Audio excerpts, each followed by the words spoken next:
Hello everyone and welcome back to another AFK journey video. In this video I wanted to share the Supreme Arena defenses I'm planning to set for this week and talk through them, and then also give you guys some more budget or free to play options if you don't have some of the heroes mentioned in these teams.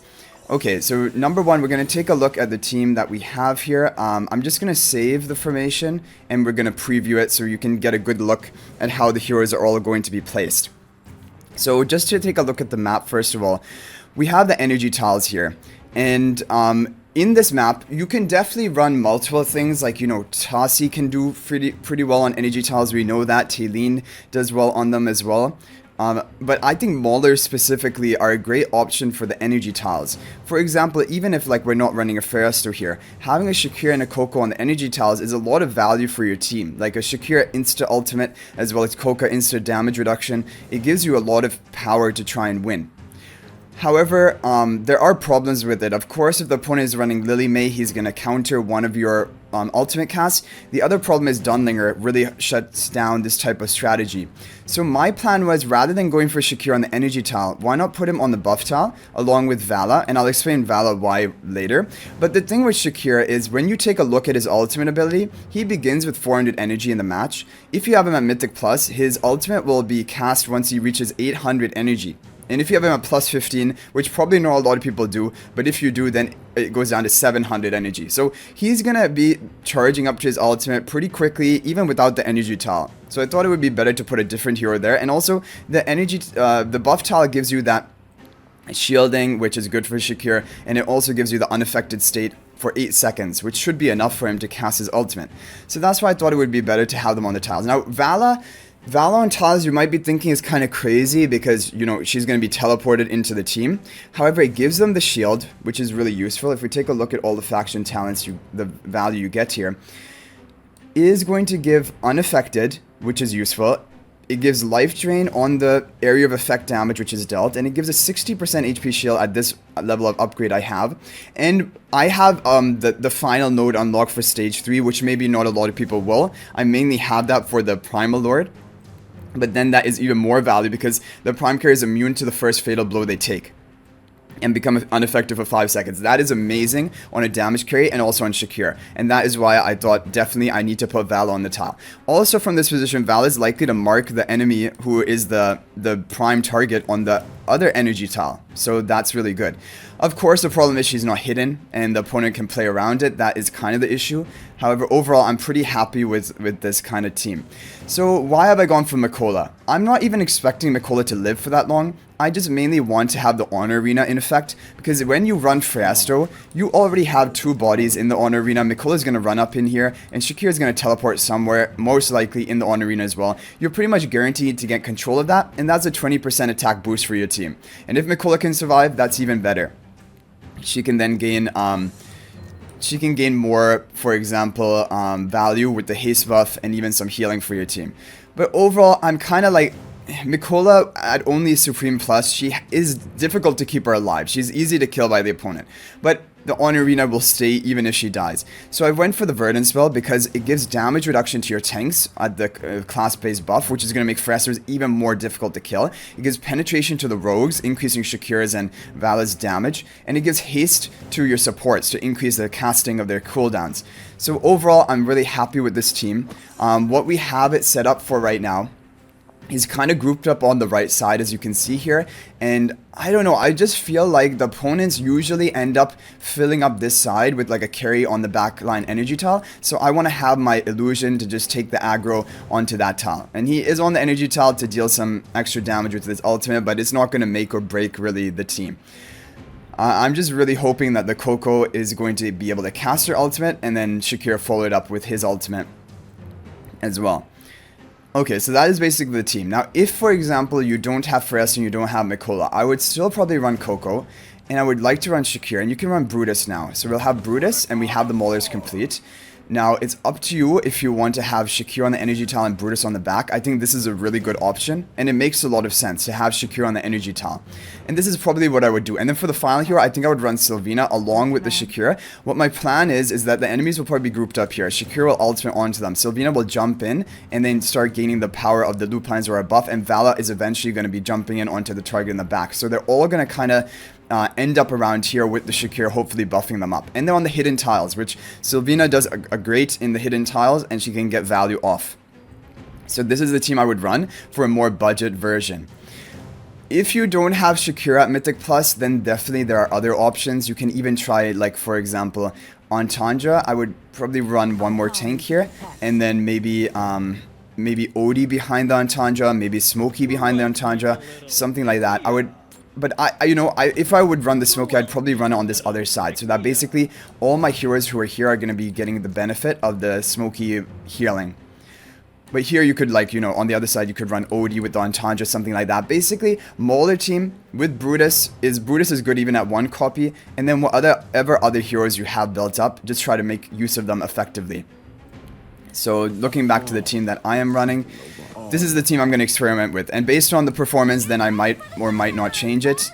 No guarantees about keeping this team as it is. And as you can tell, I'm not using Brutus, which I normally use in my team, because I think this is just going to be more effective. Okay, let's move on to the second. So the second one, you have the Infinite Front, which is reducing the range of the opponent. In this map, I think Thorin does really well. He excels because the opponents will have to come up closer to your team to begin attacking, and Thorin can get a powerful damage reflect off, which is really valuable.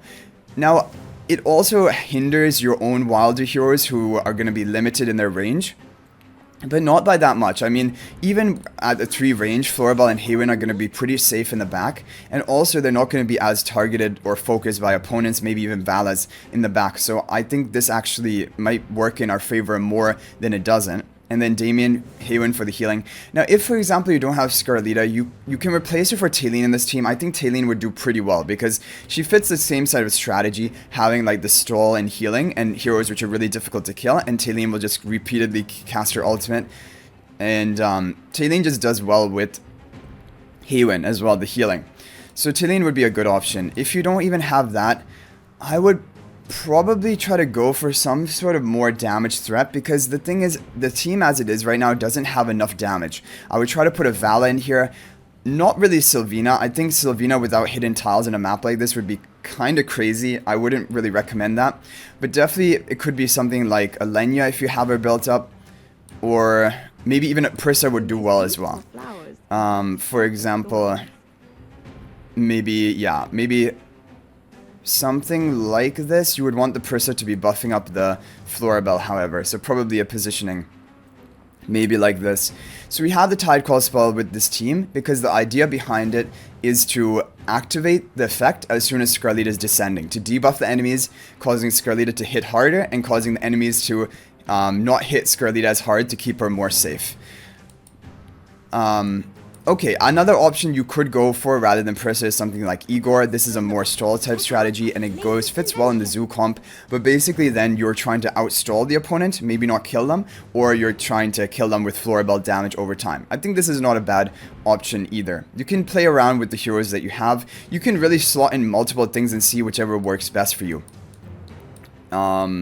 Even something like Rainier is not a terrible option here because you have your wilder heroes in the back who are going to be immune and unaffected. Damien also will be unaffected. So basically you just get free Rainier swap value from here. And he will not actually disadvantage your team at all. But you're not going to take advantage of his attack charms. Okay, so that is basically my advice for this. We're going to now move on to the next team, final team. Okay, final team, yes. I want to go for Iron Nuke team because they're all hidden tiles here.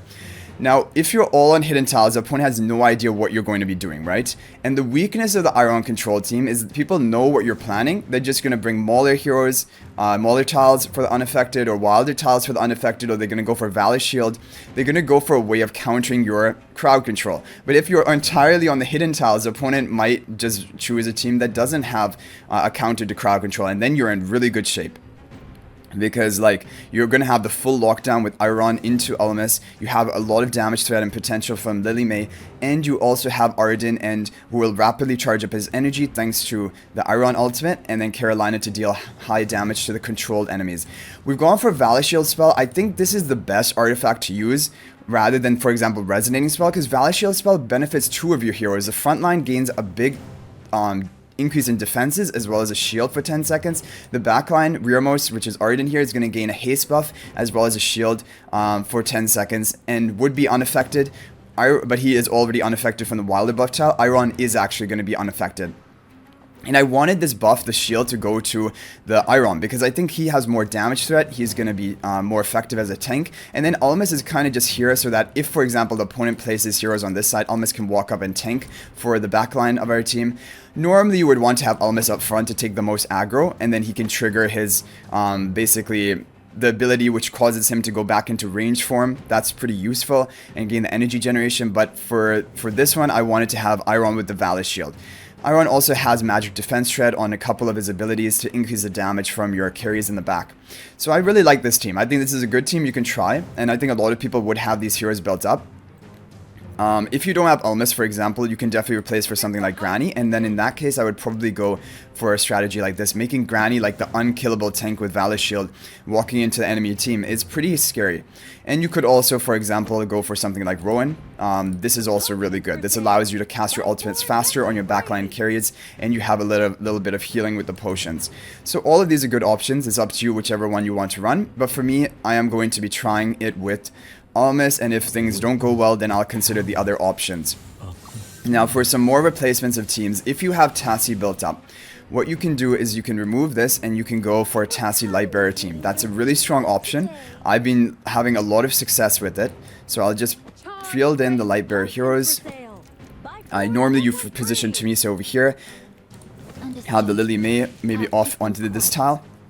And then finally, normally I don't put Rowan on the other buff tile. I usually run Vala on the other buff tile because then you have a lot of damage threat. It's not only Tassie you can kill, it's also Vala. I think having both of them is really important for a high win rate with this team. If you're completely centered around Tassie and, for example, just have another like maybe supportive Lightbearer hero like maybe Corrin, you can do this as well. But I don't know, like I feel like there's more threat with the Vala. Although Lily May here also offers a lot of threat. So this can be a good team you want to run. If you are running Vala in a different team, you can go for this. Tassie should be Mythic Plus at least in order to do this team effectively. And I've run it and it does pretty decently for me, but I think the Iron control team will do better given the fact that we're on the hidden tiles.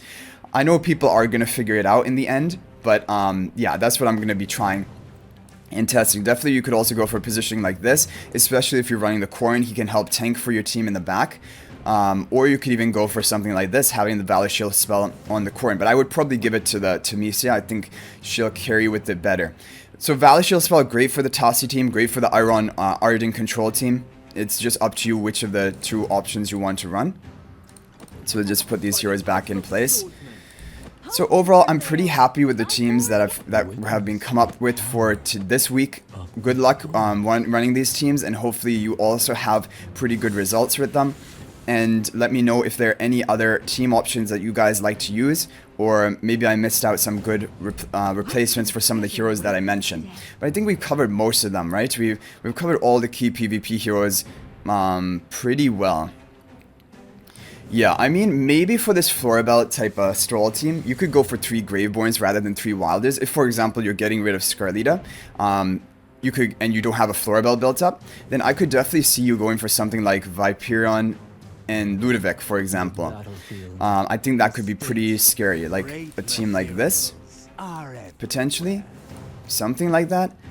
I don't know, it's really high healing. I would probably then maybe get rid of the Haywin and go for another Graveborn hero. It's a bit awkward on this map because you're not going to be able to get value of the attack charms of Ludovic, but Ludovic does really well with Viperion, for example. Or like we said, you can just go for Haywin here if you don't have Ludovic built up as a healer. This can also be effective. Viperion can hit pretty hard. And so I would, yeah, I think this could be an option as a Graveborn team rather than the team that we're running.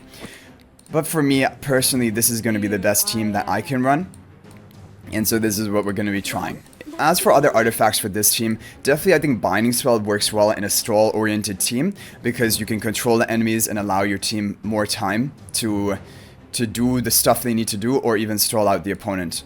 So that's the only other one I would really recommend, I think. But anyway, guys, I hope you enjoyed the video. Thank you for watching. Good luck this week in Supreme Arena. Hopefully you're able to maintain your high ranking, and I will hopefully see all of you guys in the next video. And also, these teams can also be run in your Clash Runs teams. My Clash Runs teams are pretty similar to these teams I'm fielding right now on my Supreme Arena defenses, so you can give that a try as well. But anyway, guys, thank you for watching. That is going to be it for this video. I'll hopefully see you guys in the next video. And until then, everyone, peace out for now.